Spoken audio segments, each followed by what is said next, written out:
jenengan tuh terkena tanggal berapa, kemudian gejala awalnya gimana? Kalau saya memang itu harinya Rabu saya. Hari Rabu mungkin tanggalnya Juni akhir ya, Juni akhir itu. Itu pertama saya hari Minggu itu badan saya itu terasa panas, gemberges gitu loh.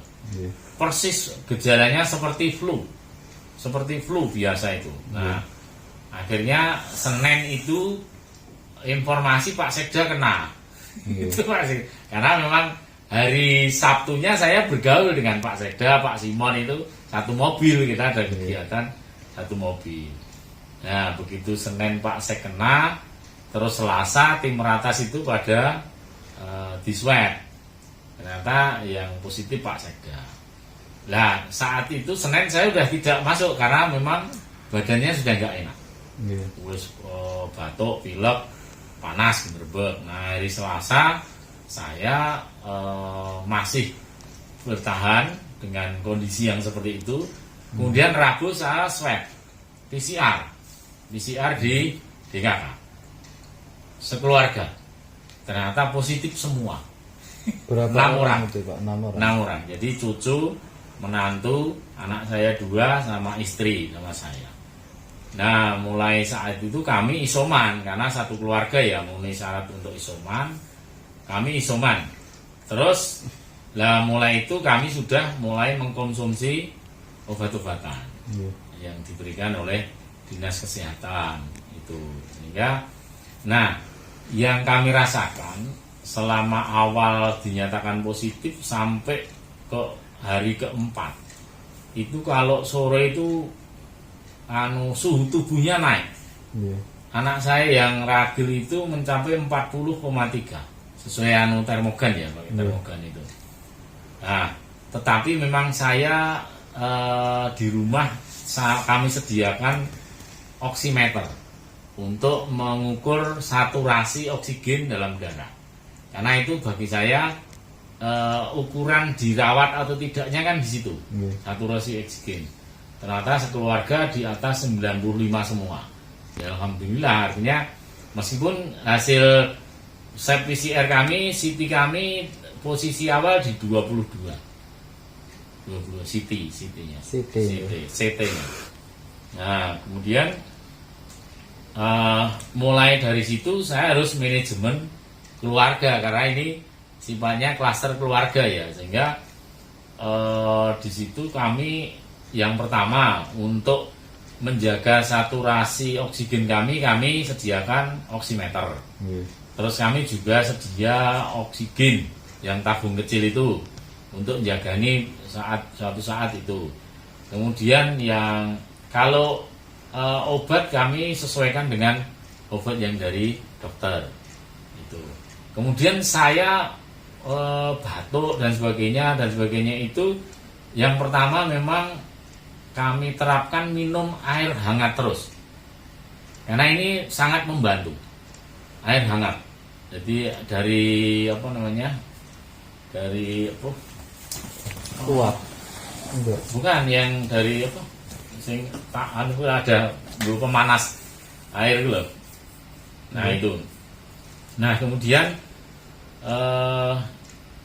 kalau pagi sama sore saya penguapan, pakai air panas itu.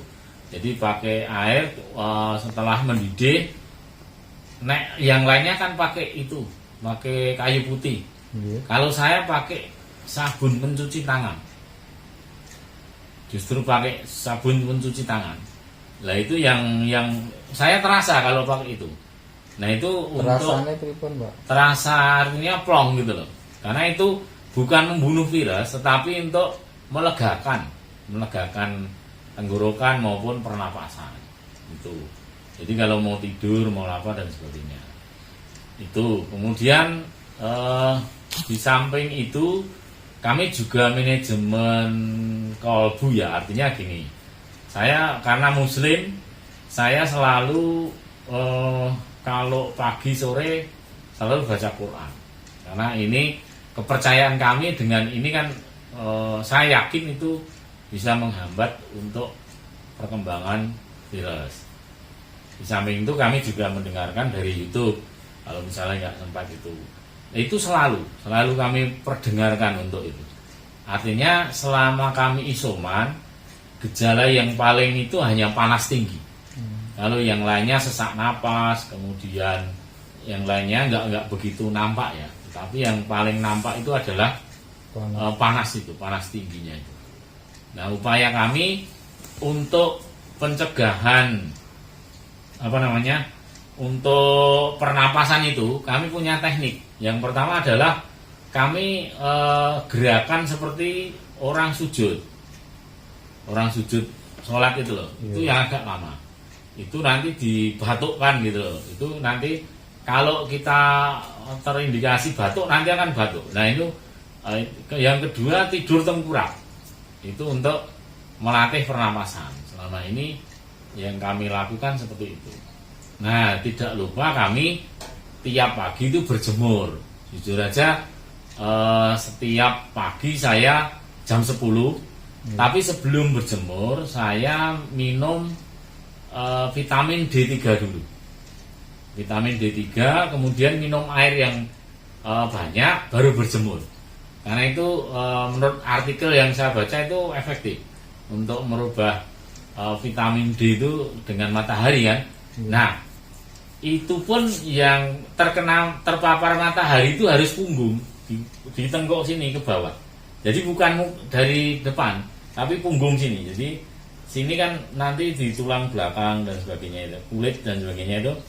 Jadi makanya nek berjemur saya wuduh dalam artian nggak pakai kaos karena punggungnya itu efektif. Itu yang kami lakukan. Nah ini kami 10 hari penuh itu gejala mulai tidak terasa. Hari ke-10 itu sudah nggak terasa, sudah biasa gitu loh. Nah terus berkembang. Akhirnya di hari sampai sekarang kami sudah normal. Hanya yang belum bisa pulih adalah fisik yang fit itu belum bisa. Artinya kalau kita aktivitas yang agak berat itu rodok ngos-ngosan. Itu ternyata hal ini dialami semua yang pernah kena COVID. Ternyata kami beberapa teman kan kami tanya misalnya Pak Joko PMD, Pak Sekda, kemudian dan sebagainya itu, mereka sama, anunya seperti itu sama. Itu yang Terus hasil setelah tahu positif dan negatif dan sembuh kapan, Pak? Jadi kalau kami pakai antigen sudah negatif, kemudian kalau CT-nya memang baru 38, maksimal itu kan 40. Tetapi sesuai dengan edaran dari WHO kan kalau OTG itu kan cukup 10 hari isoman. Habis itu kan nggak perlu dites apapun lah kan, virusnya sudah melemah, sudah tidak bisa menularkan. Kalau gejala ringan plus 4 hari, kalau berat kan 20 hari. Nah itu sebenarnya tes untuk PCR atau TCM setelah pasca isoman dan sebagainya itu tidak berdampak apa-apa. Hanya secara psikologis mungkin wah aku wis negatif sudah enggak itu gitu loh. Itu aja. Tapi sebenarnya secara medis itu sudah tidak berdampak. Juga enggak pengaruh apa-apa. Kecuali memang perbankan apa-apa itu harus CT-nya PCR-nya harus itu. Pak Tuk menduga dari mana? Saya memang kemarin komitmen di Solo Pos atau di mana itu, saya tidak mencari saya kena dari mana, tetapi begitu saya kena ya udah alhamdulillah. Terus piye caraku iki memanajemen ini. Karena yang menjadi kata kunci bagi saya adalah manajemen kolbu kami. Di saat kami tenang, di saat kami ikhlas menerima keadaan, artinya kena COVID ya sudah kena.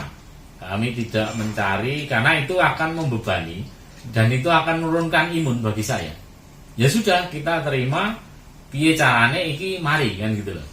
Nah, salah satunya itu manajemen hati, kolbu ini. dia carane happy karena memang senang ini menjadi imun kita kan menjadi meningkat. Contoh kasus gini, saya mengalami di suatu malam anak saya yang ragil itu panasnya 40,3, dia menggigil tapi panas. Wah, itu saya langsung drop. Nah, di saat saya drop itu justru imun saya menurun, Pak. Ini bukti bahwa kalau hati kita itu terpanik, terbawa emosi dan itu ya sudah imunnya itu saya jadi goblok, malah enggak ini sebenarnya habis kami dia tidak merasakan apa-apa, malah jadi itu saya jadi watuk, mau panas dan sebagainya. Artinya ini terpenting bagi teman-teman yang mungkin saat ini sedang isoman dan sebagainya, ya sudah harus diterima. Ini pasti akan sembuh lah.